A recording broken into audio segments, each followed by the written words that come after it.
ஆண்டவராகிய இயேசுவின் இனிய நாமத்தில் உங்களுக்கு என்னுடைய வாழ்த்துல தெரிவித்துக் கொள்கிறேன். இந்த காலை வேளையில நாம் தியானிக்க போகிற வேத பகுதி எபிரேயருக்கு எழுதின நிருபம் 12வது அதிகாரம் வசனம் 14. எபிரேயர் 12:14. யாவரோடும் சமாதானமாய் இருக்கவும் பரிசுத்தம் உள்ளவர்களாய் இருக்கவும் நாடுங்கள், பரிசுத்தம் இல்லாமல் ஒருவனும் கர்த்தரை தரிசிப்பது இல்லையே. கண்களை மூடி ஆண்டவரை நோக்கி பார்க்கலாமா? ஆண்டவரை நம்ம துதிக்கிறோம், உம்மை ஸ்தோத்திரிக்கிறோம். இந்த நல்ல காலை வேளைக்காக நன்றி சொல்லுகிறேன். ஆண்டவரே, கர்த்தர் இந்த நாளை எங்களுக்கு வாய்க்க செய்து அடியாருக்கு ஜீவன் சுகம் பெலன் கட்டளையிட்டு இன்னும் ஒரு முறை உம்முடைய சமூகத்தில் உம்முடைய பிள்ளைகளாய் வந்து நிற்கிறதற்கு எங்களுக்கு கிருபை தந்த தயவுக்காக நன்றி சொல்லுகிறோம். உம்மை துதித்தோம், பாடினோம், ஆராதித்தோம். உமது சமூகத்தில் ஆண்டவரே மனமகிழ்ச்சியாக இருந்தோம். இப்போதும் விலை மதிக்க முடியாத உம்முடைய சத்தியங்களை தியானிக்கிற இந்த நேரத்துல அடியாருடைய செவிகளை கர்த்தர் விருத்த சேதனம் பண்ணி எங்களோட பேச வேண்டுமாய் கெஞ்சுகிறோம். நாங்கள் திவ்ய சத்தமாகிய உம்முடைய தெய்வீக ஆலோசனையை பெற்றுக்கொள்ளுகிற நேரமாய் இது இருக்கட்டும். மனுஷ சத்தத்தை அல்ல ஆண்டவரே, உம்முடைய சத்தத்தை கேட்ட சந்தோஷத்தோட நாங்க திரும்பி போகத்தக்கதாக நாங்கள் நடக்க வேண்டிய வழியை நீர் எங்களுக்கு காட்ட வேண்டுமாய் கெஞ்சுகிறோம். என் தேவனே, சிந்தனைகள் யோசனைகள் எல்லாவற்றையும் ஒருமுகப்படுத்தி முன்பாக தாழ்த்துகிறோம். தடையாய் நிற்கிற காரியங்கள் எல்லாம் கர்த்தர் எடுத்து போடுங்க.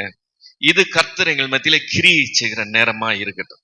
இங்கிருந்து வெளியே போகும்போது ஆண்டவரே, வந்த வண்ணமாக யாரும் திரும்பி போகாதபடிக்கு இன்றைக்கு நான் வந்தது நல்லது என்று கண்டு திரும்பி போக கர்த்தர் கிருபை செய். கர்த்தராகிய தேவன் பேசுங்க, அடியார் கேட்கிறோம்.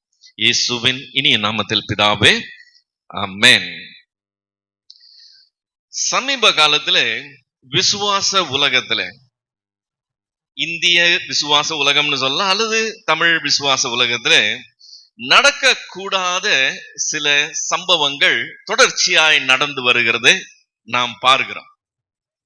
ஏப்ரல் மாசம் 1ஆம் தேதி வடநாட்டுல பஞ்சாப்ல பிஜேந்தர் சிங் என்கிற ஒரு பாஸ்டர் தொடர் கற்பழிப்பு வழக்குல அவர் ஆயுள் தண்டனை பெற்றார். இது ஏப்ரல் மாசம் 1ஆம் தேதி. ஏப்ரல் மாசம் 13ஆம் தேதி தமிழ்நாட்டில் ஜான் ஜெபராஜ் என்கிற ஒரு ஊழியக்காரர் போக்சோ என்கிற சட்டத்துல கைது செய்யப்பட்டார். நான் சொல்றது எல்லாமே பேப்பர்ல நியூஸ் வருது. ஓகே, நமக்குள்ள பேசிக்கிறது இல்ல. நியூஸ் பேப்பர்ல கிறிஸ்தவ மத போதகர் என்கிற தலைப்புல நியூஸ் வருது. அடுத்தது ஏப்ரல் மாசம் போயிருச்சு. மே மாசம் வந்தா சார்லஸ் ரோ என்கிற ஒரு பாஸ்டர் ஆபாச படம் எடுத்து அது வெளியில லீக் ஆகி மே மாசம் ஃபுல்லா அது போச்சு. இந்த மாசம் ஜூன் மாசம் வந்தா அலெக்ஸ் டி அப்படிங்கிற ஒரு அப்போஸ்தலர் என்று தன்னை சொல்லிக் கொள்கிற ஒருத்தர் தன் தகப்பனார் போக்சோ வழக்குல மாட்டினதை அவர் அதுல இருந்து விடுவிக்கிறதுக்காக பணம் செலவு பண்ணி ஆட்களை ஏவி அதுல நிறைய பிரச்சனைகள் அவருடைய கதை இந்த மாசம் ஓடிக்கிட்டு இருக்கு. ஏப்ரல், மே, ஜூன் 3 மாசத்துல 4 பேர். கர்த்தரை விட்டு பின்வாங்கி போகிறதோ, விசுவாசத்திலிருந்து விலகி போகிறதோ அல்லது பாவத்துல விழுந்து போகிறதோ புதுசு கிடையாது. இது தொன்று தொட்டு இருக்கிற ஒரு விஷயம். ஆண்டவர் 12 சீஷர்கள் வச்சிருந்தார், வெறும் 12 பேரு. அந்த 12 பேர்லயே ஒருத்தன் என்ன வந்தானா? திருடனா இருந்தான்னு வசனம் சொல்லுது. துரோகியான யூதாஸ் காரியோத்துன்னு அவனுக்கு டைட்டில் வேற. சோ ஆண்டவர் ஊழியம் செய்யும் போதே அப்படிதான். அடுத்து அப்போஸ்தலர்கள் எழுப்பி ஊழியம் செய்யறாங்க. முதல் நூற்றாண்டுல வந்தோம்னா ஆதி திருச்சபை ஸ்தாபிக்கப்படுது, அப்போஸ்தலர்கள் ஊழியம் செய்யறாங்க. பவுல் கொரிந்து பட்டணத்துல ஊழியம் செய்துட்டு வந்துட்டான். ஆனா கொரிந்து பட்டணத்துல ஒரு பெரிய ப்ராப்ளம் இருக்குன்னு சொல்லி கொரிந்துக்கு எழுதின 1வது நிருபத்துல ஒரு முழு அதிகாரம், 5வது அதிகாரம் ஃபுல்லாவே எதுக்கு ஒதுக்குறாம? புறஜாதிகளுக்குள்ளும் சொல்லப்படாத விபசாரம் உங்க மத்தியில இருக்குதே, அப்படி ஒருத்தன் இருக்கிறான், நீங்க அவனை உள்ள வச்சுக்கிட்டு எப்படி உட்கார்ந்து இருக்கிறீங்கன்னு சொல்லி 1-2 வசனம் இல்லை, ஒரு அதிகாரம் பூராம் பேசுகிறதை பார்க்கிறோம். பவுலுடைய ஊழியம் முடியுது. 30 வருஷம் கழிச்சு அவனுடைய ஊழியம் முடியுது. கடைசி நிருபம் எழுதுறான். 2 தீமோத்தேயின் புஸ்தகத்துல 4வது அதிகாரத்துக்கு வந்தோம்னு சொன்னா 10ல இருந்து 20 வரைக்கும் உள்ள வசனங்கள், 10 வசனங்கள் எதுக்காக ஒதுக்குறான்னு சொன்னா, யார் யாரெல்லாம் தன்னை விட்டு விசுவாசத்தை விட்டு உலகத்தை பின்பற்றி போயிட்டாங்க. இவன் போயிட்டான், அவன் போயிட்டான், இப்ப இவன் இல்ல, அவன் இல்ல. அந்த லிஸ்ட்ல தீத்து கூட வருகிறான். உத்தம குமாரனாகிய தீத்துன்னு சொன்னவன் தீத்து கூட அந்த லிஸ்ட்ல வர்றது நம்ம பார்க்க முடியும். சோ இது புதுசு கிடையாது. இந்த 4 மாசம் 3 மாசம் நம்ம கேள்விப்படுற காரியங்கள் புதுசு கிடையாது, எப்பவுமே நடக்கிறது. ஆனா இதுல புதுசு என்னன்னு சொன்னாக்க, இந்த வீழ்ச்சியை சபை வீழ்ச்சி என்று சொல்லி ஏற்றுக்கொள்ள மறுக்குது. அது வீழ்ச்சி இல்லைன்னு சொல்லி அதுக்கு ஆதரவாய் பேசுகிற குரல்கள் சபைக்குள்ள இருந்து ஊழியர்கள் மத்தியில இருந்து எழும்புது. அதுதான் ஆச்சரியம். இப்போ நான் இங்க வர்றேன், காலையில் நான் வந்தேன். நான் வரும்போது நடுவுல அல்லது ஏதோ ஒரு பக்கம் நாய் அசிங்கம் பண்ணிருக்குன்னு வச்சுக்கோங்க, அசுத்தம் இருக்குன்னு வச்சுக்கோங்களேன். நான் பார்த்துட்டேன். நான் பார்த்தோன்னே என்ன செய்வேன்? அதை எடுக்கிறதுக்கு என்ன செய்யணுமோ அதை நான் செய்வேன். இப்ப நான் பார்த்துட்டு நானும் கண்டுக்காம வந்து உட்காந்துக்கிட்டேன். அடுத்தடுத்து வர்றவங்களும் பார்த்தாங்க, யாருமே அதை பத்தி கண்டுக்கல. அது இருக்குது, அது மேலே உட்காந்துக்கிட்டு நம்மளும் ஆராதனை நடத்தணும்னா அப்போ சம்திங் ராங் இல்ல? 5 மாசத்துக்கு முன்னாடி நான் கிறிஸ்தவத்தை பார்த்த விதம் வேற, இன்னைக்கு நான் பார்க்கிற விதம் வேற. 5 மாசத்துக்கு முன்னால என்கிட்ட யாராவது இதை சொல்லியிருந்தாங்கன்னா நான் நம்பியிருக்கவே மாட்டேன். இல்ல அப்படி எல்லாம் அசுத்தம் இருந்தா நாங்க என்ன செஞ்சிருப்போம்? அது அசுத்தம்னு சொல்லி முதல்ல கிளீன் பண்ணி வெளியே போட்டுட்டு தான் மீதி காரியங்களை நாங்க செய்வோம். நாங்க அதை சகிச்சுக்க மாட்டோம், நாங்க அதை மூடி மறைக்க மாட்டோம்னு சொல்லி நான் வாதாடி இருப்பேன். ஆனா இன்னைக்கு சபை அதை மூடி மறைக்க ட்ரை பண்ணுது. பேசாதீங்கன்னு சொல்றாங்க. அதுக்கு வசனமே எடுத்து சொல்றாங்க. என்னவா? அவன் நம்ம சகோதரன்பா, தப்பு செஞ்சுட்டா என்ன செய்யணும்? சகோதரனுக்காக ஜெபம் பண்ணணும். சகோதரனை பத்தி பேசக்கூடாது. நீ என்ன செய்யணும்? சகோதரனுக்காக ஜெபம் பண்ணணும்னு சொல்லி பைபிள்ல இருந்தே எடுத்து சொல்றாங்க. இன்னொருத்தர் சொல்றாரு, யாரு பாவமே செய்யலையோ அவனை தான் என்ன செய்ய சொன்னார் ஆண்டவர்? முதல் கல் அடின்னு சொன்னார். நீ பாவமே செய்யலன்னா நீ பேசு. நீ பாவம் செஞ்சிருந்தனா பேசுறதுக்கு உனக்கு தகுதியே கிடையாதுன்னு பைபிள்ல இருந்தே எடுத்து பேசுறாங்க. இன்னும் சிலர் சொல்றாங்க, நீ குற்றவாளி என்று தீர்க்கப்படாதபடிக்கு மற்றவர்கள் என்ன செய்யக்கூடாது? குற்றவாளின்னு சொல்லக்கூடாது. அவன் குற்றமே செஞ்சிருந்தாலும் சரி, நீ வாய் மூடிட்டு சும்மா இருக்கணும். யாரு குற்றவாளின்னு தீர்த்துக்குவா? அது டியூட்டி ஆண்டவருது. சரி, அசுத்தம் கடந்தா அதை நீ எடுத்து போடாத, பரிசுத்தம் விரும்புகிற தேவன் அதை எடுத்து போடுவார்னு சொல்லிக்கிட்டு இருக்கிறாங்க. Something terribly wrong. இது நார்மல் கிடையாது இல்ல? அசுத்தம் இருந்து நம்ம உட்கார்ந்து இருக்கோம்னா அது நார்மல் கிடையாது. என்ன இந்த ஜனங்க இப்படி இருக்கிறாங்கன்னு சொல்லி யோசிக்க தோணும். இன்னைக்கு நாம வேதத்திலிருந்து நம்முடைய ஆண்டவர் எப்படிப்பட்டவர், நம்ம இடத்துல என்ன எதிர்பார்க்கிறாருன்னு சொல்லி சில முக்கியமான, ஆக்சுவலா அது அடிப்படையான காரியம். ஆனா இன்னைக்கு சபை அதை மறந்துட்டதுனால அதை முக்கியமான காரியமா எடுத்து நம்ம பேச வேண்டியிருக்கு. சரிங்களா? நம்முடைய தெய்வம் அல்லது நம்மளுடைய மார்க்கம் என்று சொல்லி வரும்போது, உலகத்துல பல லட்சம் மதங்கள் உண்டு, பல கோடி தெய்வங்கள் உண்டு, குறைச்சலே கிடையாது. இப்ப நம்ம ஒரு மத மார்க்கத்தை வச்சிருக்கோம், நம்மளுக்கு ஒரு தெய்வம் இருக்குன்னு சொன்னா 10ஓட 1 11 அத்தோட இதுவும் ஒண்ணுன்னு இல்ல. கிறிஸ்தவம் என்கிறது முற்றிலும் வித்தியாசமானது என்று சொல்லி நாம் ஆணித்தனமாக சொல்லலாம். அதுக்கு முக்கியமான ஒரு காரியம் என்னன்னு சொன்னா, மற்ற கோடிக்கணக்கான தெய்வங்களை விட நீங்களும் நானும் தெய்வமாய் வழிபடுகிற தேவன் ரொம்ப வித்தியாசமானவர். அவர் எப்படிப்பட்டவராம்? அவர் தன்னை பரிசுத்தர் என்று சொல்லிக் கொள்கிறார். அவர் தன்னை என்னன்னு சொல்லிக்கிறார்? பரிசுத்தர்னு சொல்லிக் கொள்கிறார். லேவியராகமம் 11வது அதிகாரம், லேவியர் 11:44, நான் உங்கள் தேவனாகிய கர்த்தர், நான் பரிசுத்தர். நான் உங்கள் தேவனாகிய கர்த்தர், நான் பரிசுத்தர்னு சொல்றார். ஏதோ நமக்கு நம்முடைய ஆண்டவரை பெருசா சொல்லணுங்கிறதுக்காக நம்ம எல்லாரும் சேர்ந்து எங்க தெய்வம் பரிசுத்தர்னு நம்ம சொல்றது இல்லை. அவரே சொல்றார், நான் யாரு? பரிசுத்தர்னு சொல்லி. மொத்த வேதாகமத்துல 25 முறை வருது, நீங்களும் நானும் வழிபடுகிற தெய்வம் பரிசுத்தர் என்று சொல்லி. அந்த 25ல 1 தான் இங்க பின்னாடி எழுதி இருக்கிறது. என்னவா? அவர் பரிசுத்த பரிசுத்த பரிசுத்த. இந்த கிளைம் இருக்கு பாருங்க, நான் பரிசுத்தர்னு சொல்லி, அந்த கிளைம வேற எந்த மதத்தின் தெய்வமும் சொல்லுகிறதே கிடையாது. வேற எந்த புனித நூல்லையும் அவங்களுடைய தெய்வம் பரிசுத்தம் என்று சொல்லுகிறது கிடையாது. வல்லவர்னு சொல்லுவாங்க, சர்வ வல்லவர்னு சொல்லுவாங்க, இதை செய்ய முடியும் அதை செய்ய முடியும் சொல்லுவாங்க. பரிசுத்தம் என்கிறத அவங்க கிளைம் பண்ணவே மாட்டாங்க. நம்முடைய ஆண்டவர் தன்னை பரிசுத்தர் என்று சொல்லிக் கொள்ளுகிறார். அது மட்டும் இல்லை, ஏசாயா தீர்க்கதரிசியின் புஸ்தகம் 57வது அதிகாரம் 15வது வசனத்துல, ஏசாயா 57:15 நித்தியவாசியும் பரிசுத்தர் என்கிற நாமமும் உள்ளவருமாகிய மகத்துவமும் உன்னதமானவர் சொல்லுகிறதாவதுன்னு சொல்லியிருக்கு. அவருக்கு பேரே என்னவா? பரிசுத்தர்.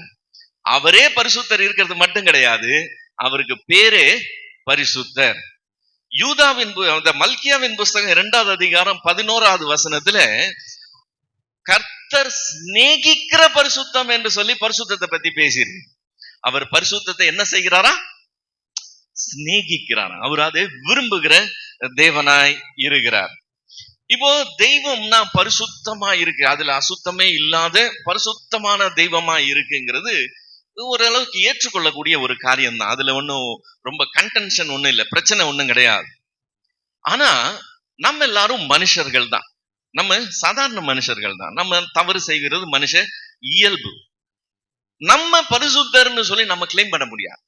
தெய்வம் பரிசுத்தரா இருப்பார், ஆனா நம்ம எல்லாரும் மனுஷர் தான், நம்ம தெய்வம் ஆக முடியாது இல்லையா? நம்ம அந்த ஸ்டாண்டர்டுக்கு போக முடியாதுங்கிறது சிம்பிள் லாஜிக். ஆனா வேதத்துல இந்த பரிசுத்தராகி இந்த தேவன் இருக்காரு பாத்தீங்களா, அவர் உங்களையும் என்னையும் பரிசுத்தரா இருக்கணும் என்று அவர் எதிர்பார்க்கிற தேவனாய் இருக்கிறார். அவர் பரிசுத்தருங்க, நாம வெறும் மனுஷர். சாதாரண மனுஷரா இருக்கிற நாம் என்னவா இருக்கணுமா? பரிசுத்தரா இருக்கணும்னு அவர் எதிர்பார்க்கிறார்னு வசனம் சொல்லுது. 1 தெசலோனிக்கேயர் புத்தகம் 4வது அதிகாரம் 7வது வசனம். 1 தெசலோனிக்கேயர் 4:7 தேவன் நம்மை அசுத்தத்திற்கு அல்ல பரிசுத்தத்திற்கே அழைத்திருக்கிறார் என்று வசனம் சொல்லுது.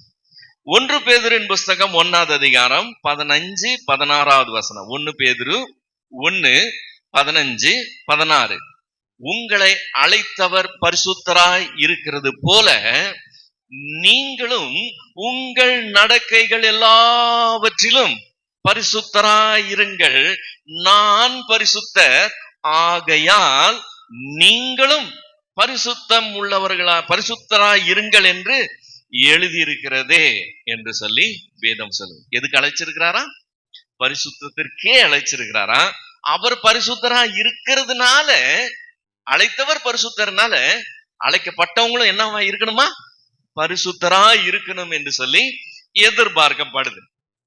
இப்ப நம்ம உலகத்துல இருக்கிறோம், நம்ம மட்டும் இல்ல, எல்லாரும் இருக்கிறாங்க, அவங்க மத்தியில நம்ம இருக்கிறோம். நாம அழைக்கப்பட்டிருக்கிறோம், நாம் பரிசுத்தம் உள்ளவர்களா இருக்கணும் என்று சொல்லி நம்முடைய பரிசுத்த தேவன் விரும்புகிறார். அவங்களுடைய தெய்வம் அப்படி கிடையாது. அவங்களும் தெய்வங்களை கும்பிடுறாங்க, அவங்களும் இருக்கிறாங்க, நாமும் அவங்க மத்தியில இருக்கிறோம். இப்போ இப்படி கலந்து இருக்கும்போது இது 2 வகையான கூட்டங்கள், இது 2 வித்தியாசமான கூட்டங்கள் என்று சொல்லி வேதம் சொல்லுது. இத சொல்லும் போது ஆண்டவர் இப்படி சொல்லுகிறார். லூக்கா 16வது அதிகாரம் 8வது வசனத்துல அந்த 2 வகை என்ன வகைன்னு ஆண்டவர் சொல்றார். லூக்கா 16:8 அநீதி உள்ள உக்கிரானக்காரன் புத்தியாய் செய்தான் என்று எஜமான் கண்டு அவனை மெச்சி கொண்டான்.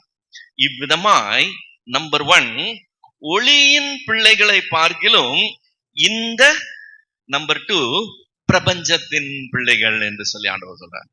2 குரூப். ஒன்னு என்ன குரூப்பா?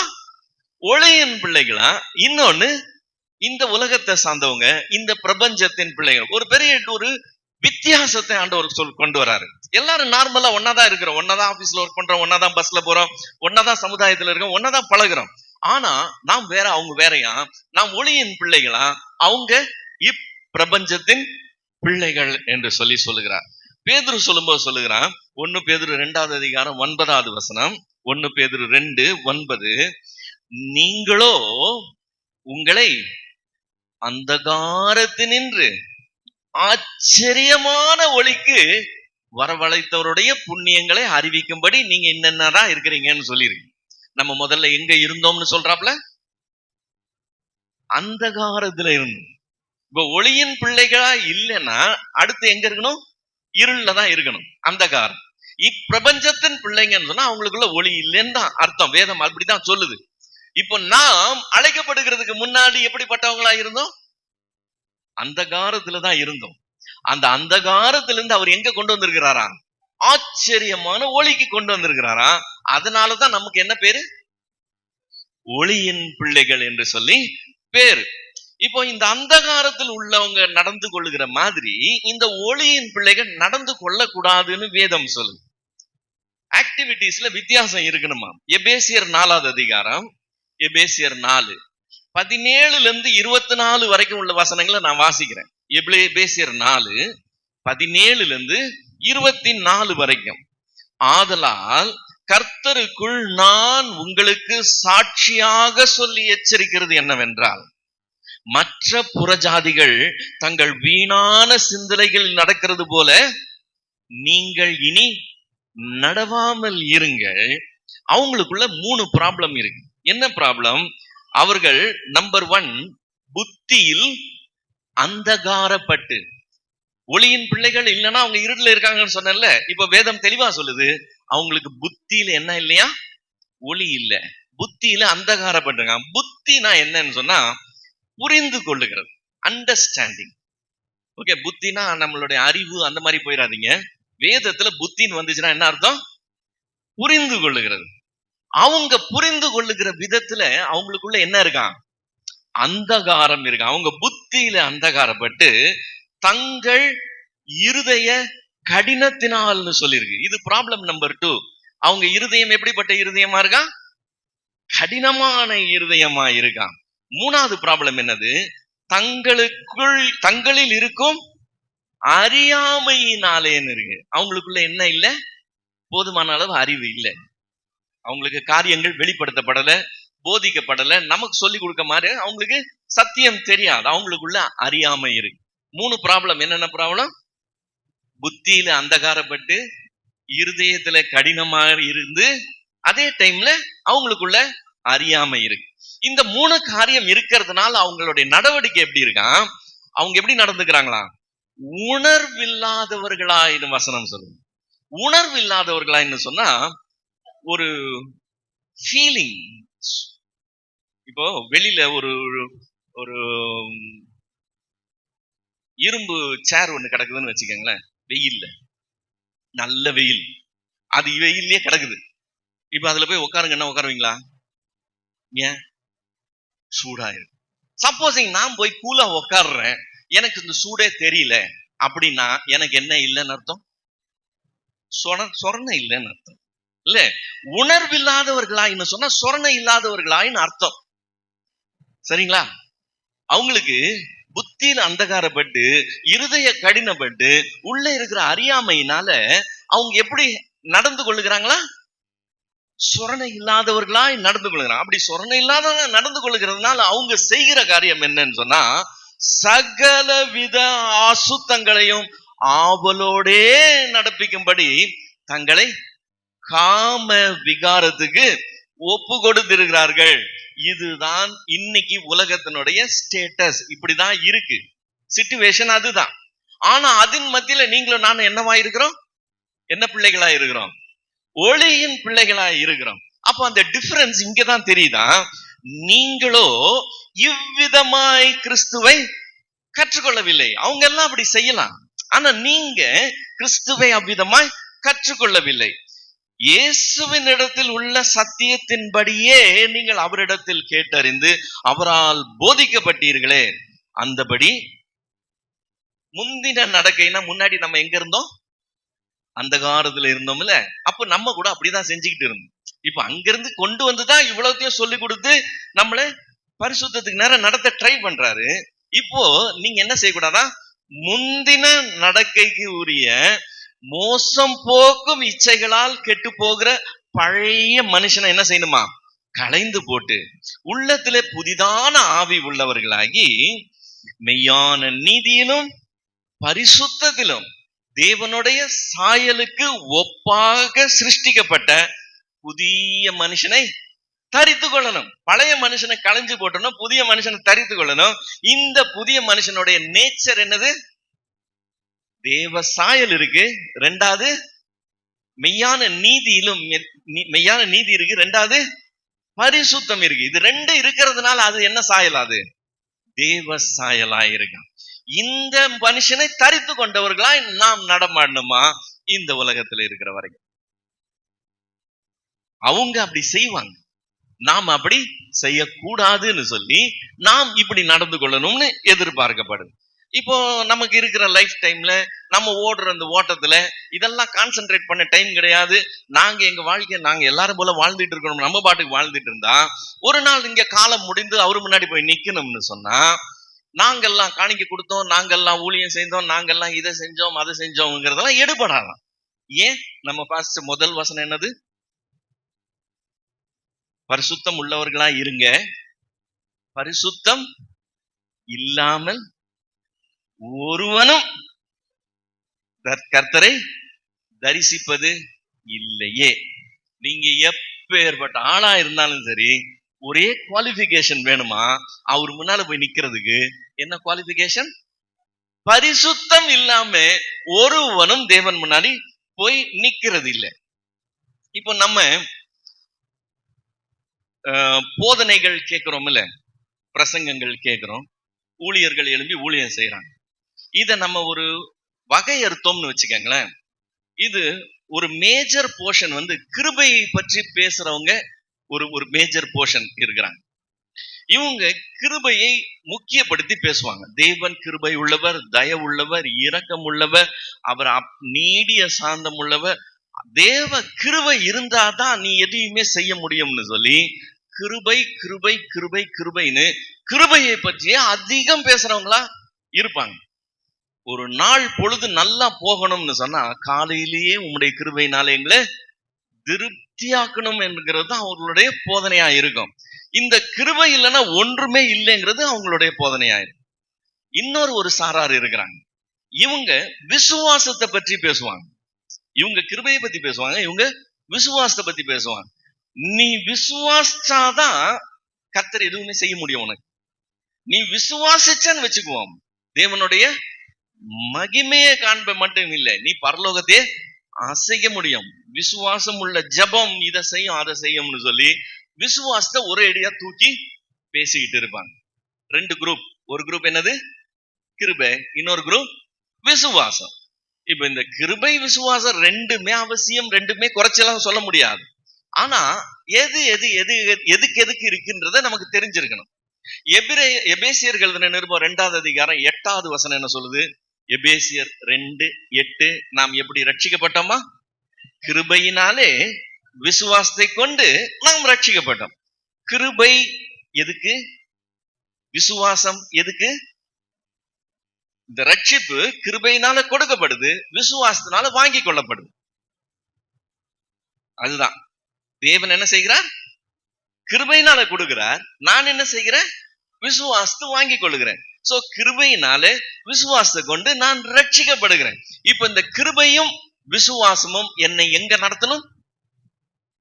ரட்சிப்புக்கு நடத்தணும்.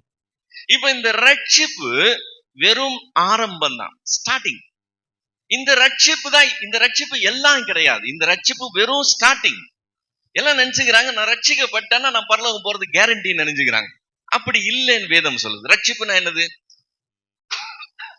பாவத்திலிருந்து விடுதலை கிடைக்கிறது பேர் தான் ரட்சிப்பு, இல்லையா? பாவம் செய்கிறவன் பாவத்துக்கு அடிமையா இருக்கிறான். அவன் அதுல இருந்து விடுதலை பெறணும்னா எப்படி விடுதலை பெற முடியுமா? குமாரன் உங்களை விடுதலை ஆக்கினா நீங்க மெய்யாகவே விடுதலை ஆவீங்க. பாவத்திலிருந்து விடுதலை வேற எப்படியும் கிடைக்காது.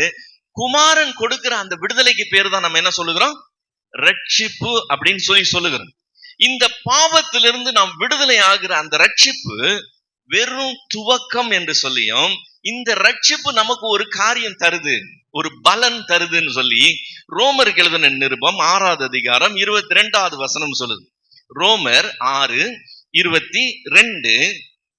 இப்பொழுது நீங்கள் பாவத்தினின்று விடுதலையாக்கப்பட்டு தேவனுக்கு அடிமைகள் ஆனதினால், அதாவது நீங்க ரட்சிக்கப்பட்டதினால் உங்களுக்கு என்ன நடக்குது? பரிசுத்தமாகுதல் உங்களுக்கு கிடைக்கும் பலன். ரட்சிக்கப்படுகிறதுனால் என்ன பலன் கிடைக்குதா? ரிசல்ட் என்ன கிடைக்குதா? பரிசுத்தம் ஆகுதல். பரிசுத்தம் இல்லை, பரிசுத்தம் ஆகுதல். பரிசுத்தம் என்கிறது வேற, பரிசுத்தம் ஆகுதல் என்கிறது வேற. என்ன டிஃபரன்ஸ்? நீங்க ரட்சிக்கப்படுறதுனால பரிசுத்தர்களா ஆயிட்டீங்கன்னு சொன்னா வேற காரியம். வேதம் அப்படி சொல்லல. நீங்க ரட்சிக்கப்படுகிறதுனால உங்களுக்கு ஒரு பலன் கிடைக்குது. அந்த பலன் என்னது? பரிசுத்தம் ஆகுதல். அப்படின்னு என்னது? அது ஒரு ப்ராசஸ்.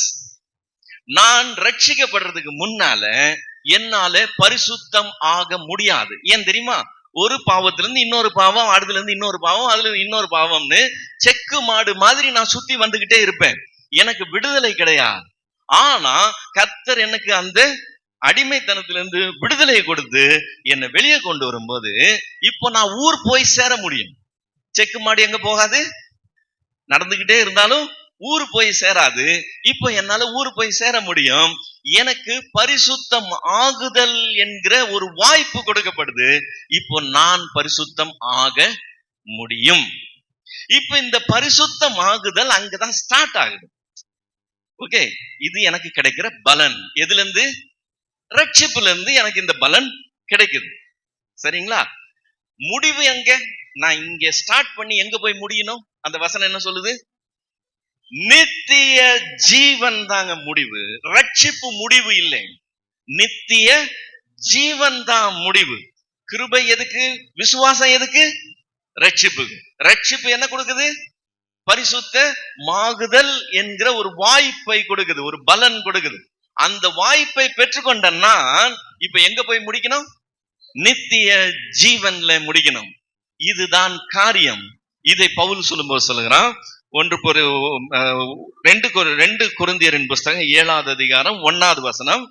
2 கொரிந்தியர் 7:1. இப்படிப்பட்ட வாக்குத்தத்தங்கள் நமக்கு உண்டாயிருக்கிறபடியால் பிரியமானவர்களே, மாம்சத்திலும் ஆவியிலும் உண்டான எல்லா அசுசியும் நீங்க நம்மை சுத்திகரித்து கொண்டு பரிசுத்தமாகுதலை தெய்வ பயத்தோடே பூரணப்படுத்த கடவோம் என்று சொல்லுகிறார். இந்த பரிசுத்தமாகுதல் கையில கொடுக்கப்பட்டிருக்கு. இதை வாங்கி இதை நம்ம என்ன செய்யணுமா? பூரணப்படுத்த கடவோம். நம்மளுடைய ஜீவியத்துல நாம் அனுதினமும் என்ன செய்யணும்? பரிசுத்தம் உள்ளவர்கள் இன்னும் பரிசுத்தம் ஆகட்டும் என்று சொல்லி ஆண்டவர் சொல்றார். நாம் பரிசுத்தம் ஆகணும்னு சொல்லி ஒவ்வொரு நாளும் நமக்கு கொடுக்கப்படுது. நாம் பரிசுத்தம் ஆகுதலை கண்டினியூ பண்ணி கடந்து போகணும். இப்போ இதை தெய்வ பயத்தோட செய்யணுமா? ஏன்? இந்த பரிசுத்தம் இல்லைன்னா தேவனை தரிசிக்க முடியாது. இது ஆப்ஷன்லாம் கிடையாது, இது கட்டாயம். இது இல்லைன்னா நம்ம தேவனை தரிசிக்கவே முடியாது. ஓடுனதே வேஸ்ட் ஆயிரும், நம்ம ஜீவனம் பண்ணதே வேஸ்ட் ஆயிரும். எனவே தெய்வ பயத்தோட இந்த பரிசுத்தமாகுதலை பூரணப்படுத்த கடவோம்னு சொல்லியிருக்கு. இப்ப இங்க இருந்து நான் அங்க போய் சேர்ற வரைக்கும் என்னுடைய பரிசுத்தமாகுதலை நான் கண்டினியூ பண்ணி கொண்டு போகணும். இப்ப இது அவ்வளவு சுலபம் கிடையாது. ஏன்னா அசுத்தமான உலகத்துல இருக்கிறோம், அசுத்தமான காரியங்களை செய்கிறவங்க மத்தியில் இருக்கிறோம். அவங்க அந்த காலத்துல இருக்கிறாங்க. நான் வெளியின் பிள்ளையா இருந்தாலும் நான் அவங்க மத்தியில் தான் இருக்கிறேன். எனக்கும் கண் இருக்கு, எனக்கும் காது மூக்கு இருக்கு, எனக்கும் கை கால் இருக்கு, எனக்கு மாம்சத்துல தான் இருக்கிறேன். அப்ப என்ன நடக்குது? என் பரிசுத்தத்தை குலைத்து போடுகிறதற்கு ஏராளமான இச்சைக்குண்டான காரியங்கள் என்னை சூழ்ந்து இருந்து கொண்டே இருக்கு. நீங்க என்ன வயசு இருந்தாலும் சரி, எவ்வளவுதான் ஆவியில வளர்ந்தவங்களா இருந்தாலும் சரி, இதுல இருந்து நீங்க என்ன செய்ய முடியாது, தப்பவே முடியாது. நம்ம எல்லாரும் அது மத்தியில் தான் இருக்கிறோம். இப்ப என் கண் பாக்குது, என்னுடைய கண் என்னத்தை பாக்குது, எப்படி பாக்குதுன்னு யார் டிசைட் பண்ண போறா? நான் தான் டிசைட் பண்ணும். யார் கண்ட்ரோல் பண்ண போறா? நான் தான் கண்ட்ரோல் பண்ணும். என்னுடைய கண் பரிசுத்தமா இருக்கணுங்கிறது என்னுடைய காரியமா இருக்கணும். இப்ப இதுக்கு இடரல் உண்டாக்குற மாதிரி நிறைய காரியங்கள் நடக்கும்.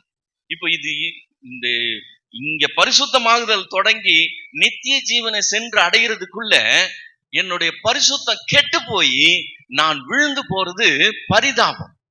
அது நடக்க கூடாது. நான் எப்படியாகிலும் நித்திய ஜீவன் என்கிற முடிவை அடைஞ்சே ஆகணும்னு அதனுடைய முக்கியத்துவத்தை ஆண்டவர் ரொம்ப அழகா எக்ஸ்பிளைன் பண்றார்.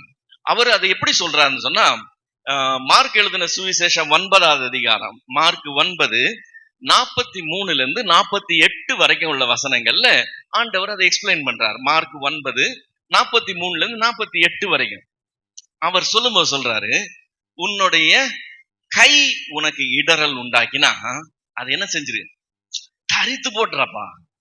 நீ 2 கை உடையவனாய் எரி நரகத்துக்கு போறதை விட ஊனனாய் நீ ஜீவனுக்குள்ள பிரவேசிக்கிறது நலமாயிருக்கும்.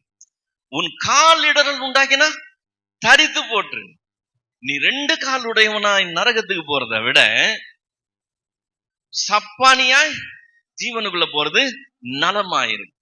உன் கண்ணிடல் உண்டாக்கினா அதை பிடுங்கி போட்டுரு, நீ 2 கண்ணுடையவனாய் நரகத்துக்கு போறதை விட ஒற்றை கண்ணனாய் நீ ஜீவனுக்குள்ள போகிறது நலமா இருக்கும்னு சொல்றான். எவ்வளவு அதனுடைய சீரியஸ்னஸ் சொல்றாருன்னு பாத்துக்கங்க.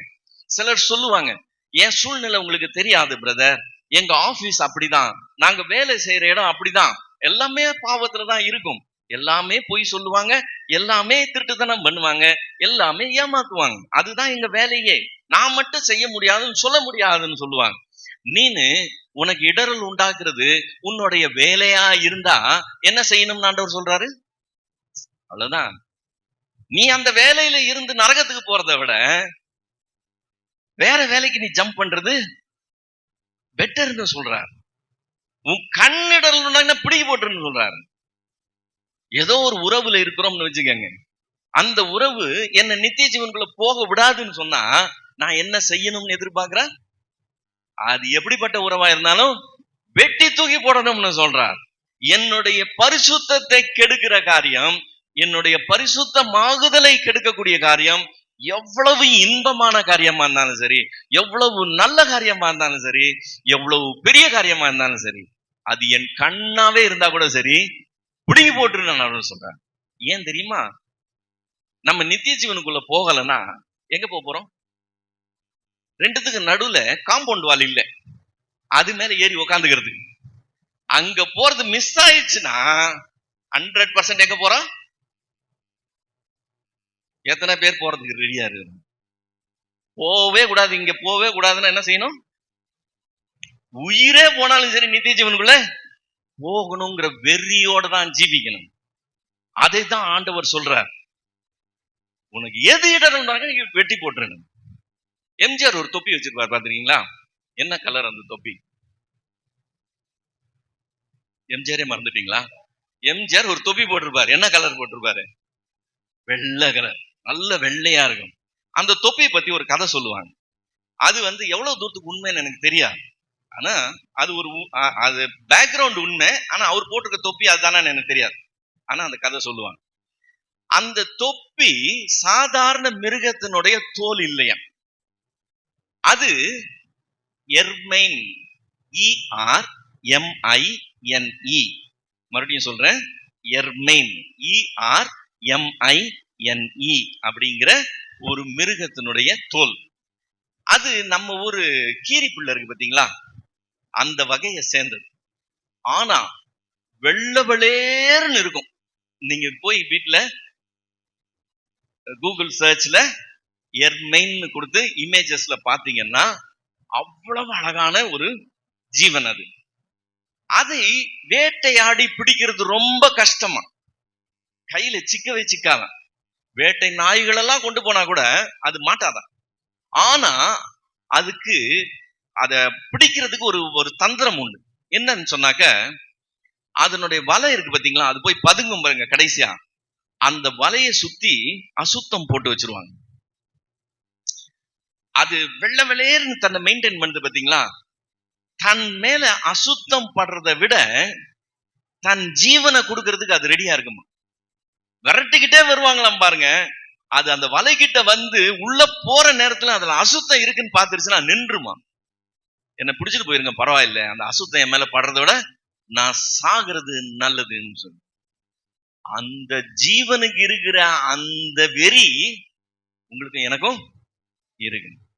நான் அசுத்தத்துல விழுந்து போகிறத விட, நான் இடரல் அடைகிறத விட சாகிறது நலம் என்று சொல்லி. ஏன்னா பரிசுத்தம் இல்லாம ஒருவனும் கர்த்தரை தரிசிப்பது இல்லை. இப்ப நாமே தேவனுடைய ஆலயம்னு தெரியும் இல்ல? தேவனுடைய ஆலயத்துக்கு அலங்காரம் என்னன்னு தெரியுமா? தேவனுடைய ஆலயத்துக்கு அலங்காரம் சங்கீதம் 93:5. சங்கீதம் 93:5. உமது சாட்சிகள் மிகவும் உண்மை உள்ளவர்கள் கர்த்தாவே, பரிசுத்தமானது நித்திய நாளாக உமது ஆலயத்தின் அலங்காரமாய் இருக்கிறது. நீங்களும் நானும் தேவனுடைய ஆலயம் சொன்னா நமக்கு டெக்கரேஷன் என்னது? நாம் பரிசுத்தமா இருக்கிறது தான் டெக்கரேஷனே. அலங்காரம் இல்லைன்னா அந்த பில்டிங் எப்படி இருக்குன்னு அர்த்தம்? பெயிண்ட் அடிக்காம, மெயின்டெனன்ஸ் இல்லாம ஒரு பெரிய பில்டிங் இருந்தா அந்த பில்டிங் எப்படி இருக்குன்னு அர்த்தம்? அலங்கோலமா இருக்குன்னு அர்த்தம். நாம் தேவனுடைய ஆலயம்னா நித்திய நாளாக நமக்கு அலங்காரம் என்னது? பரிசுத்தம். அந்த பரிசுத்தத்தை தேவன் சிநேகிக்கிறார், அந்த பரிசுத்தத்தை அவர் எதிர்பார்க்கிறார். இப்ப இன்னைக்கு இந்த தலைமுறையின் மத்தியில கிருபையை பற்றி பேசுறாங்க, விசுவாசத்தை பத்தி பேசுறாங்க, பரிசுத்தத்தை பத்தி பேசுறதுக்கு ஆளை தேட வேண்டியிருக்கு. யாரும் அதை பத்தி போதிக்கிறதுக்கே இல்லை. 40 வருஷத்துக்கு முன்னாடி உள்ள ஊழியக்காரங்க வேற மாதிரி, இப்ப இருக்கிறவங்க வேற மாதிரி. இவங்களை ஊழியக்காரன்னு சொல்றதுக்கே வாய் வரமாட்டேங்குது, அவ்வளவு மோசமா இருக்கு. ஆனா 40 வருஷத்துக்கு முன்னால அவங்க பாடின பாடல்கள், அவங்க போதித்த போதனைகள் எல்லாம் டிஃபரெண்ட். ஒரு பழைய பாடல் நான் பாடுறேன், ரொம்ப பழசு, ஆனா அதுல உள்ள அந்த வார்த்தைகளை மட்டும் நீங்க கவனிங்க. அவர் சொல்றாரு, துணை வேண்டும் தகப்பனே உலகிலே, என்னை எதிர்க்கும் சக்திகள் பல உண்டே. துணை வேண்டும் தகப்பனே உலகிலே, என்னை எதிர்க்கும் சக்திகள் பல உண்டே. என் ஜீவனில்லை எங்கிலோ பரிசுத்தமென எழுதோ. என் ஜீவனில்லை எங்கிலோ பரிசுத்தம் என எழுதோ. என் ஜீவன் எல்லை எங்கிலும் என்னது? நமக்கு பல அம்சங்கள் உண்டு, பல அம்சங்கள் உண்டு. நமக்கு குடும்பம் என்கிற ஒரு ஜீவனம் இருக்கு, வேலை ஸ்தலத்துல நம்மளுடைய தொழில் என்கிற ஒரு ஜீவனம் இருக்கு, சமுதாயத்துல குடிமக்கள் என்கிற ஒரு ஜீவனம் இருக்கு, நண்பர்கள் மத்தியில ஒரு லைஃப் இருக்கு. எல்லா லைஃபும் டிஃப்ரெண்ட். நம்ம அங்க போனா வேற மாதிரி இருப்போம், இங்க போனா வேற மாதிரி இருப்போம். நம்மளுடைய எல்லாத்துலயுமே என்ன காணப்படணுமா? என்ன காணப்படணுமா? என் ஜீவன் எல்லை எங்கிலும் என்ன காணப்படணும்? பரிசுத்தம் என எழுதும். சுத்தம் விரும்பும் சுத்த ஜோதியே, விரும்பா அசுத்தம் யாவும் நீக்குமே. சுத்தம் விரும்பும் சுத்த ஜோதியே, விரும்பா அசுத்தம் யாவும் நீக்குமே.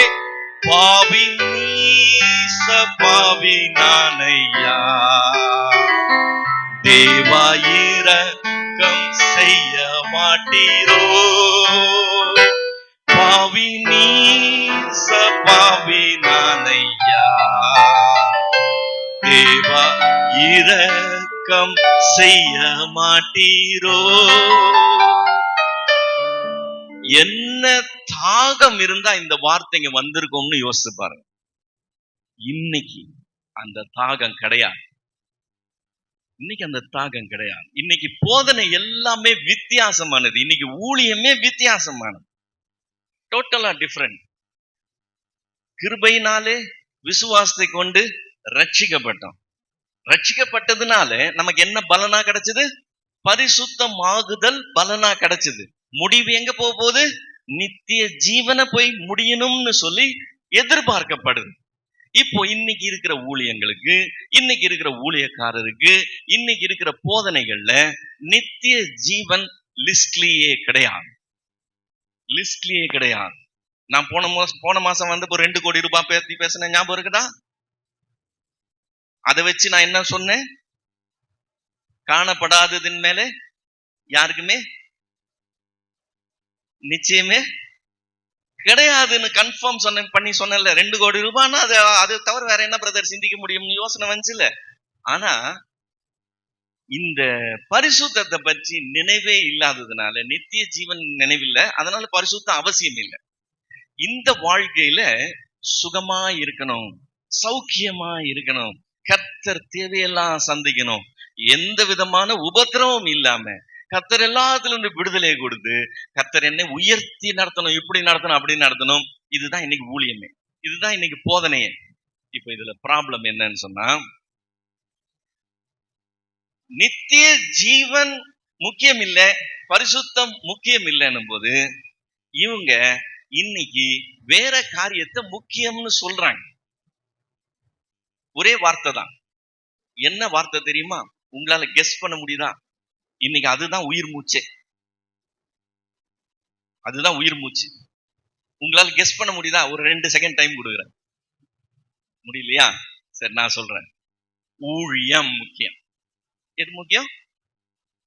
ஊழியம் முக்கியம். பரிசுத்தம்லாம் முக்கியம் கிடையாது, நித்திய ஜீவன்லாம் முக்கியம் கிடையாது. இன்னைக்கு ஊழியம் முக்கியம். ஏன் அவரை பத்தி எல்லாம் பேசக்கூடாது? என்ன கெட்டு போயிரும்? ஊழியம் கெட்டு போயிரும் பிரதர். பேசாதீங்க. இல்ல எவ்வளவு வாலிபர் இடறி போயிருவாங்க.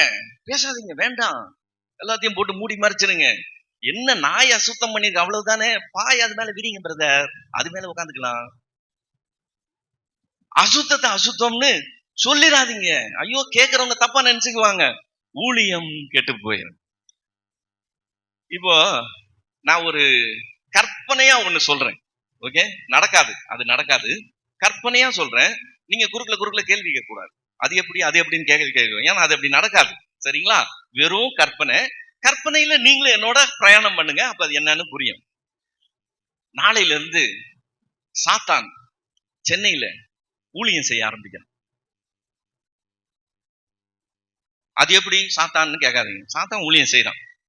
சாத்தான் இயேசுதான் தெய்வம்னு அறிவிக்க ஆரம்பிச்சிட்டான்.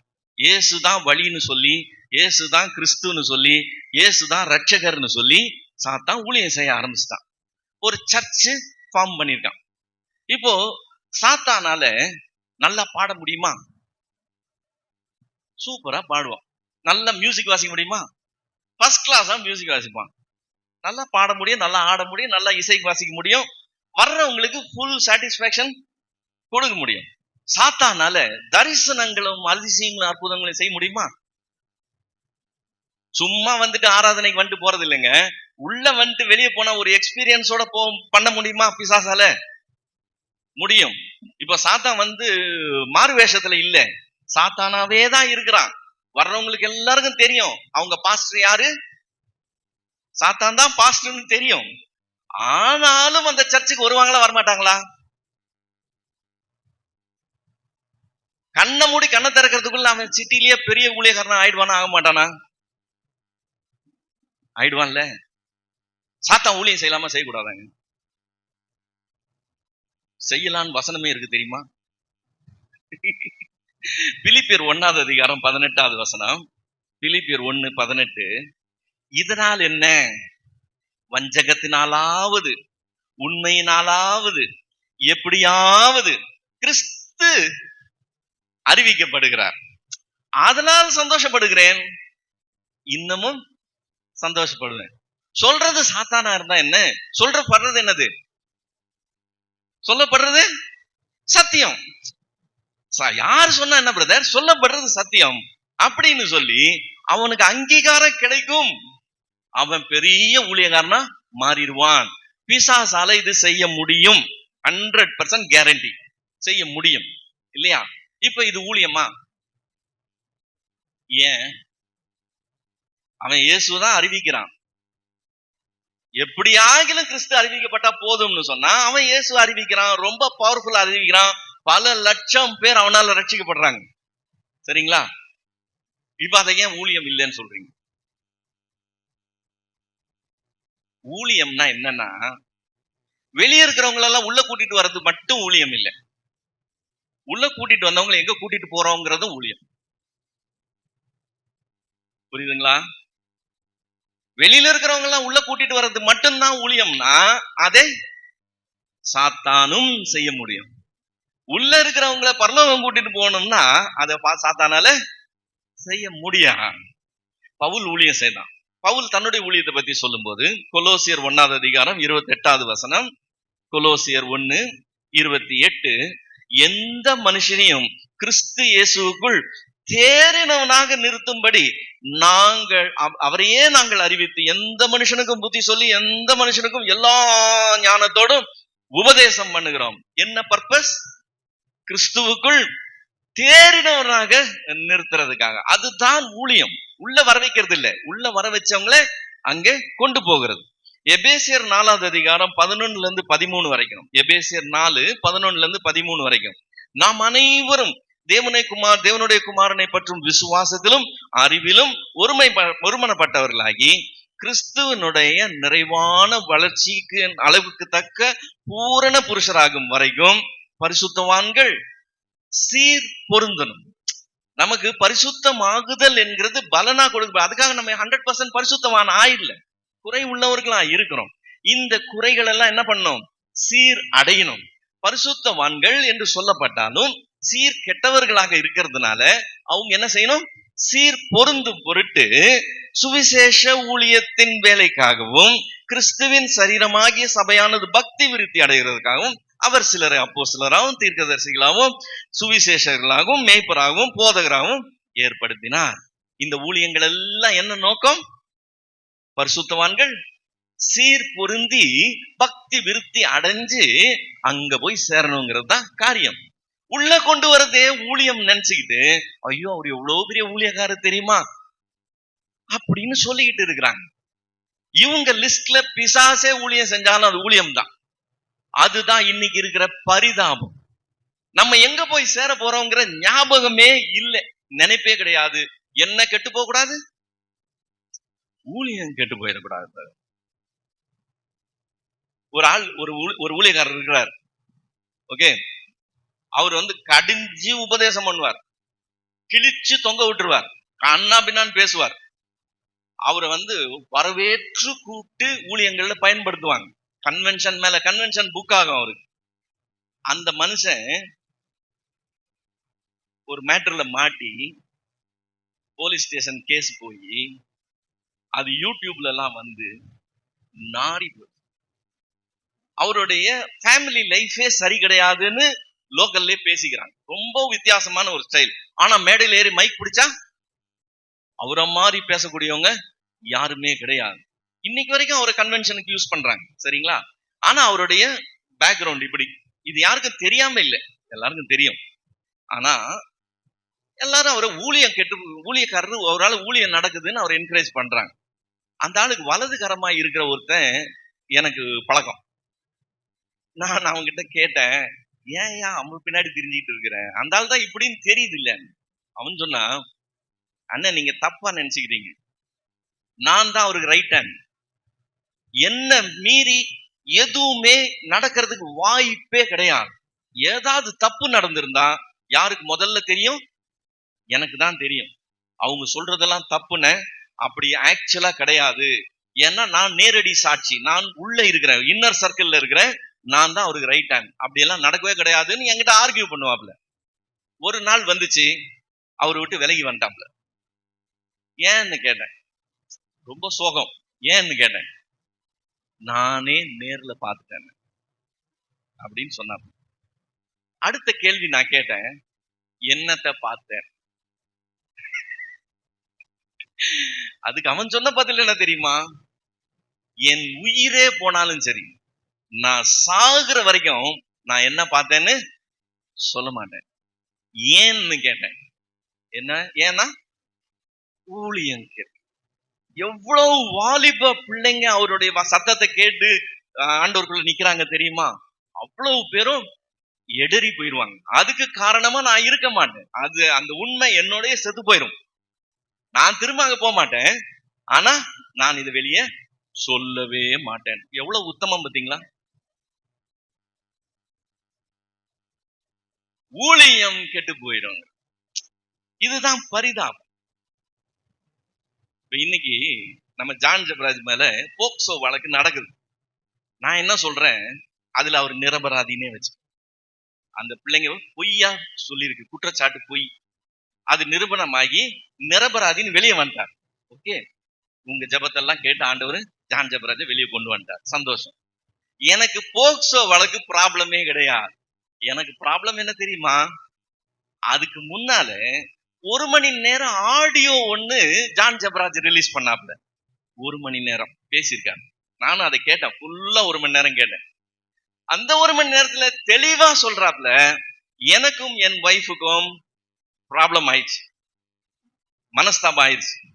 அதனால சபையில இருக்கிற இன்னொரு பெண்ணு கூட எனக்கு லிங்க் ஆயிருக்குது. எங்க ஃபேமிலி அந்த ஃபேமிலி கூட பேசிட்டாங்க. என்னன்னு, ஒரு நாள் டைவர்ஸ் ஆகும் போது இங்க கல்யாணம் பண்ணிக்கலான்னு பேசி முடிவு பண்ணிட்டாங்க. அதனால நானும் அவளும் ஒன்னா வெளியே போகிறோம் அப்படின்னு அவர் வார்த்தையில சொன்ன வார்த்தை. சரிங்களா? கடைசியில கைது செய்யப்படும் போது லாட்ஜ்ல அண்ணன் தனியா இல்லை. யார் கூட இருந்தாரு? அந்த பெண் கூட இருந்தார். இவர் மனைவி அல்லாத ஒரு பெண்ணு கூட லாட்ஜ்ல பிடிபட்டாருன்னு சொன்னா அதன் காரணம் என்ன? அதனுடைய காரியம் என்ன? போக்சோ வழக்கெல்லாம் விட்டுருங்க. பைபிள்ல 2 வார்த்தை இருக்கு. ஒன்னு வேசித்தனம், இன்னொன்னு விபச்சாரம். வேசித்தனத்துக்கு ஆங்கிலத்துல ஃபார்னிகேஷன், விபச்சாரத்துக்கு ஆங்கிலத்துல அடல்ட்ரி. இந்த 2 வார்த்தைக்கு வித்தியாசம் தெரியுமா? வேசித்தனத்துக்கும் விபச்சாரத்துக்கும். வேசித்தனம்னா என்னன்னா, திருமண பந்தத்துக்கு உட்படாதவங்க ஒருவரோட உறவு கொண்டாங்கன்னா அதுக்கு பேரு வேசித்தனம். விபச்சாரம்னா என்னன்னா, திருமண உறவுக்கு உட்பட்டவங்க வேற யார் கூடயாவது உறவு கொண்டாங்கன்னா அது பேரு விபச்சாரம். நம்ம பைபிள்ல இருந்து பார்க்கணும்னு சொன்னா, போர்த்திபாரின் மனைவி யோசேப்பை செய்ய தூண்டினது வேசித்தனம், போர்த்திபாரின் மனைவி செய்ய துணிந்தது விபச்சாரம்.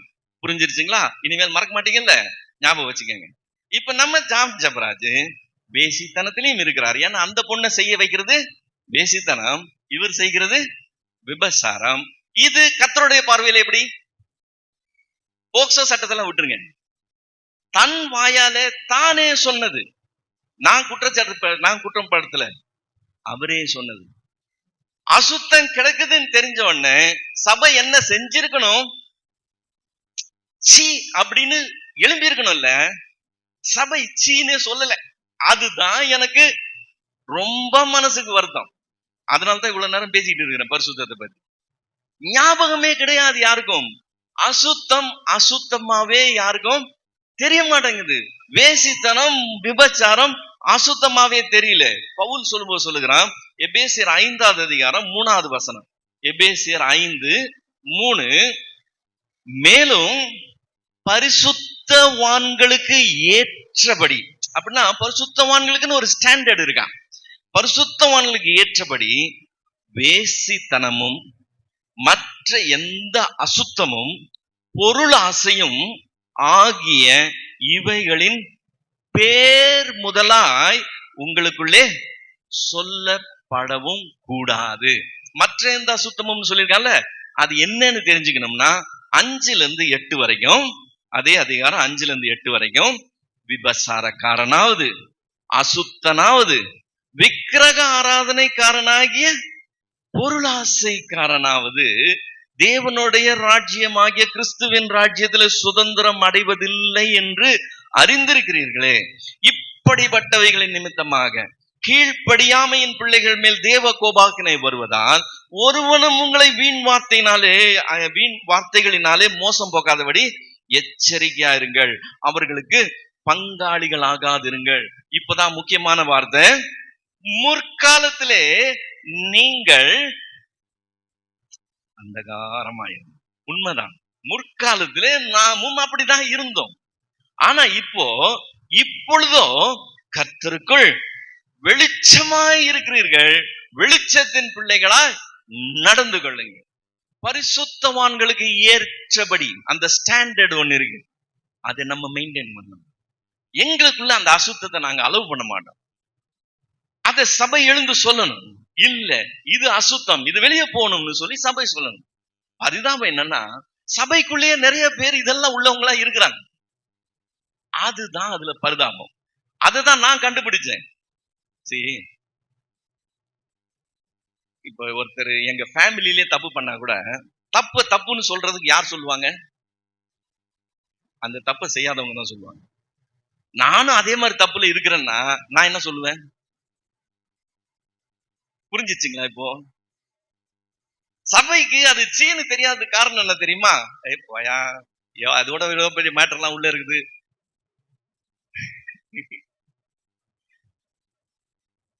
இதெல்லாம் வெளியே வந்த 1-2ங்க, பப்ளிக்கான 1-2. பப்ளிக் ஆகாம உள்ளேயே போட்டு புதைக்கப்பட்டது ஏராளம் இருக்கு. அதனால இதெல்லாம் நமக்கு ஒண்ணு நம்மளை சீண்ட மாட்டேங்குது, நமக்கு ஒண்ணு அசிங்கமா தெரிய மாட்டேங்குது. பரிசுத்தவான்கள் என்று சொல்லி அந்த ஸ்டாண்டர்ட்ல நம்ம இருந்திருந்தோம்னா நமக்கு இதெல்லாம் எப்படி தெரியும்? ஏற்றுக்கொள்ள முடியாத காரியங்களா தெரிஞ்சிருக்கும். அது இல்ல, அதுதான் அதுல பரிதாபம். இப்ப நம்ம முதல்ல ஒரு வசனம் வாசித்தோம், 1 தெசலோனிக்கன் புஸ்தகம் 4வது அதிகாரம் 7வது வசனத்தை வாசித்தோம். இப்ப நான் என்ன செய்ய போறேன்? 3-7 வரைக்கும் வாசிக்க போறேன். ஓகே, இப்ப இதை கவனிங்க. இதுல 2 இடத்துல ஏகாரம் வரப்போகுது. ஏகாரம்னா என்னன்னு சொன்னாக்க, அதுதான், அது இல்லைன்னா வேற எதுவும் கிடையாதுன்னு அர்த்தம். அதாவது இயேசு கிறிஸ்து சொல்லும்போது சொல்றாருல, நானே வழியும் சத்தியமும் ஜீவனுமா இருக்கிறேன். நானே அப்படின்னா என்ன அர்த்தம்? நான் தான், வேற வழியே கிடையாது, வேற ஜீவனே கிடையாது, வேற சத்தியமே கிடையாது, நானேன்னு சொல்றாருல்ல, அந்த ஏகாரம். இப்ப இதுல 2 இடத்துல வரப்போது, ஆரம்பத்திலையும் கடைசியிலையும் வரப்போது. கவனிங்க, நீங்கள் பரிசுத்தம் உள்ளவர்கள் ஆக வேண்டும் என்பதே தேவனுடைய சித்தமா இருக்குது. அப்படின்னா என்ன அர்த்தம்? அந்த ஏகாரம் வந்துச்சுன்னா என்ன அர்த்தம்? உங்களை பத்தி, என்ன பத்தி தேவனுடைய சித்தம் என்ன? நாம் பரிசுத்தம் உள்ளவர்கள் ஆக வேண்டும் என்பதே சித்தம், வேற சித்தமே கிடையாது. வேற சித்தமே கிடையாது, ஒன்னே ஒண்ணுதான். நீங்களும் நானும் பரிசுத்தம் உள்ளவர்கள் ஆக வேண்டும் என்பதே தேவனுடைய சித்தமா இருக்கு. அந்தபடி நீங்கள் வேசி மார்க்கத்துக்கு விலகி இருந்து தேவனை அறியாத அஞ்ஞானிகளைப் போல மோக இச்சைக்கு உட்படாமல் உங்களில் அவனவன் தன் தன் சரீர பாண்டத்தை பரிசுத்தமாயும் கனமாயும் ஆண்டு கொள்ளும்படி அறிந்து, இந்த விஷயத்தில் ஒருவனும் மீறாமலும் தன் சகோதரனை வஞ்சியாமலும் இருக்க வேண்டும். முன்னமே நாங்கள் உங்களுக்கு சொல்லி சாட்சியாக எச்சரித்தபடியே இப்படிப்பட்ட விஷயங்கள் எல்லாவற்றையும் குறித்து கர்த்தர் நீதியை சரி கட்டுகிறவராய் இருக்கிறார். தேவன் நம்மை அசுத்தத்திற்கு அல்ல, பரிசுத்தத்திற்கே அழைத்திருக்கிறார். அங்க இன்னொரு ஏகாரம் வருது. அவர் சித்தம் என்னது? பரிசுத்தம். நாம் என்னவா ஆகணும்னு அவர் விரும்புகிறார், அதுதான் அவருடைய சித்தம். எதுக்கு அழைச்சிருக்கிறார்? பரிசுத்தத்திற்கே அழைத்திருக்கிறார். இப்ப நமக்கு சரீர பாண்டம் இருக்கு. இந்த சரீர பாண்டம் நான் என்ன பாக்குறேங்கிறது நான் தான் கண்ட்ரோல் பண்றேன். நான் என்ன சிந்திக்கிறேன் நான் தான் கண்ட்ரோல் பண்றேன். நான் எங்க போறேன் நான் தான் கண்ட்ரோல் பண்றேன். என்ன செய்யறேன் நான் தான் கண்ட்ரோல் பண்றேன். பவுல் சொல்லும்போது சொல்லுகிறான், எல்லாவற்றையும் அனுபவிக்க எனக்கு அதிகாரம் உண்டு. நான் grown person, நான் அடல்ட் பர்சன், நான் என்ன வேணா செய்யலாம், யாரும் என்ன கொஸ்டின் பண்ண முடியாது. ஆனா எல்லாம் எனக்கு தகுதியா இராது. ஏன்னா நான் பரிசுத்தவான். பரிசுத்தவான் என்கிறவன் இதை செய்ய முடியாது. உலகத்தான் அதை செய்யலாம். அந்த காலத்துல இருக்கவங்க அதை செய்வாங்க, அவங்களுக்கு உணர்வு இல்லை, அதனால அவங்க செய்வாங்க. நாங்க உணர்வு அடைஞ்சிருக்கிறோம், நாங்க தெளிவடைஞ்சிருக்கிறோம், நாங்க ஒளியின் பிள்ளைகள், நாங்க அதை செய்ய முடியாது. என் ஜீவன் எல்லை எங்கில என்ன இருக்கணும்? பரிசுத்தம் இருக்கணும். இதுதான் தேவனுடைய சித்தம். ஆண்டவர் சொல்றாருல்ல, பரலோகத்தில் இருக்கிற என் பிதாவின் சித்தத்தின்படி செய்கிறவனே அல்லாமல் என்னை நோக்கி கர்த்தாவேன் கர்த்தாவேன் கூப்பிடுறேன் உள்ள வரது இல்லைன்னு சொல்றாருல்ல. இப்ப நம்ம ஒரு நாள் போய் அவர் முன்னாடி நிற்கும் போது தேவ சித்தம் செய்தோமான்னு கேட்டோம்னா என்னன்னு கேட்க போறாரு? அவர் சித்தம் என்னது? பரிசுத்தம் உள்ளவர்கள் ஆக வேண்டும் என்பதே சித்தம். எதுக்காக ரட்சித்தார்? பரிசுத்தம் ஆகுதலை உங்களுக்கு கொடுக்கிறதுக்காக தான் செய்தார். இந்த பரிசுத்தம் ஆகுதலை தெய்வ பயத்தோட என்ன செஞ்சிருக்கணும்? பூரணமாக்குறதுலதான் கான்சென்ட்ரேஷன் இருந்திருக்கணும். இதுதான் அவருடைய சித்தம், வேற சித்தம் கிடையாது. ஆனா அங்க போய் நின்று என்ன சொன்னாங்களா? ஆண்டவரே, உம்முடைய நாமத்தினாலே நாங்க என்ன செஞ்சோம்? அற்புதங்கள் செஞ்சோம். உம்முடைய நாமத்தினால நாங்க தீர்க்க தரிசனங்கள் உரைத்தோம். உம்முடைய நாமத்தினால நாங்க பிசாசுகளை துரத்தினோம். நாங்க இதை செய்தோம், அதை செய்தோம். நீங்க இன்னும் அந்த லிஸ்ட்ல சேர்த்துக்காங்க. நாங்க காணிக்க கொடுத்தோம், நாங்க ஊழியங்கள்ல தாங்கினோம், நாங்க தான் இந்த சபைக்கு தூண், நாங்க தான் ஆதாரம், எங்க ஃபேமிலி தான் எல்லாம். ஆண்டவரை எங்களை தெரியலையான்னு போய் நிக்க போறோம். ஆண்டவர் வாருங்கள் என் செயல் வீரர்களேன்னு சொல்ல போறதில்லை. வெரி குட், வெரி குட், எனக்காக பெரிய காரியங்களை நீங்க உங்க வாழ்நாளையே அர்ப்பணிச்சு செஞ்சிருக்கிறீங்கன்னு சொல்ல போறதில்லை. இதெல்லாம் அவர் சித்தம் இல்லைங்களா? அவர் சித்தம் என்னது? ஒரே கொஸ்டின் அதுதான். அது இல்லைன்னா இதெல்லாம் செஞ்சிருந்தாலும் அவர் என்ன செய்யறாரு? என்னன்னு சொல்றாரு? ஊழியக்காரரேன்னு சொல்லல, செயல் வீரரேன்னு சொல்லல, சாதனையாளர்களேன்னு சொல்லல. என்னன்னு சொன்னாரு? என்னன்னு சொன்னாரு? சத்தமா சொல்லுங்க, கேட்கல எனக்கு. அக்கிரம செய்கைக்காரரேன்னு சொல்றார். பரிசுத்தம் அடைகிறத விட்டுட்டு நீங்க மீதி எல்லாத்தையும் செஞ்சா கூட கடைசியில் நெட் ரிசல்ட் என்னவா? அக்கிரம செய்கைக்காரர். உலகத்துல ஏற்றுக்கொள்வாங்க, உலகத்துல உங்களை ஒண்ணும் சொல்ல மாட்டாங்க. இது எல்லாவற்றையும் நீதியை சரி கட்டுகிறவர் யாரு? அங்க என்ன பதில் சொல்ல போறோம்னு இங்க பயம் இருக்கணும். அந்த பயத்தோட தான் பரிசுத்தமாகுதல் என்ன செய்யணுமா? பூரணமாகி கடந்து போகணுமா? நம்ம இத மறந்துட்டோம்னு வச்சுக்கோங்க, நம்மள மாதிரி பரிதாபப்பட்டவங்க யாருமே இருக்க முடியாது. வேதம் தெளிவா சொல்லுது, பரிசுத்தம் இல்லாம ஒருத்தனை கர்த்தரை தரிசிப்பதில்லை. நீங்க எத்தனை வருஷம் சபை விசுவாசின்னு எனக்கு தெரியாது, எத்தனை தலைமுறை சபை விசுவாசின்னு எனக்கு தெரியாது, நீங்க எவ்வளவு பெரிய முக்கியஸ்தர்ன்னு எனக்கு தெரியாது. என் கொஸ்டின் எல்லாம் என்னன்னா, கர்த்தர் முன்னாடி நீங்க பரிசுத்தரா இருக்கிறீங்களா இல்லையாங்கிறது. நீங்க பரிசுத்தரா இல்லைன்னா இன்னைக்கு டிசைட் பண்ணுவோம், எனக்கு இடரல் உண்டாக்குற காரியம் எதுவா இருந்தாலும் ஆண்டவரே இன்னைக்கு நான் முட்டி போட்டு அதை என்ன செய்ய போறேன்? இங்கே வச்சுட்டு போறேன். எனக்கு அது வேண்டாம். அது எவ்வளவு பெரிய காரியமா இருந்தாலும் சரி, இன்னைக்கு என்னிலே ஒரு மாற்றம் உண்டாகும். ஓகே, கண்ணில் மூடி ஆண்டவர் நோக்கி பார்க்கலாமா? பாரும் தந்தையே, எந்தன் உள்ளத்தை யாரும் காணாவள் அலங்கோலத்தை. பாரும் தந்தையே, எந்தன் உள்ளத்தை யாரும் காணாவள் அலங்கோலத்தை. மானம் நொந்து மருளுகின்றேன், பரிசுத்தம் கெஞ்சுகிறேன். மானம் நொந்து மருளுகின்றேன், பரிசுத்தம் கெஞ்சுகிறேன். பரிசுத்த கூட்டம் நடுவில் சோலை தேடும் சுத்த ஜோதியே, ஆரோபியே இவ்வேளையில் ஆடியா நெஞ்சம் வாரீரோ.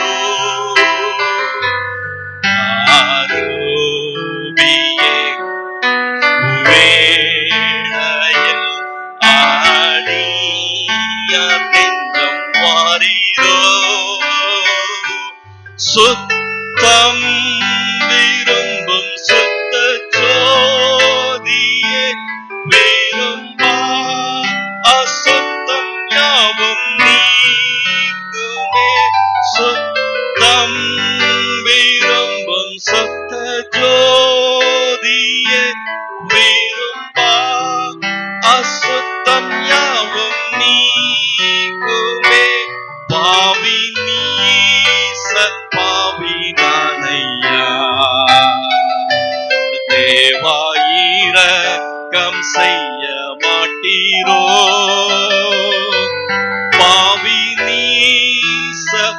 பாவி நானையா, தேவா இரக்கம் செய்ய மாட்டீரோ.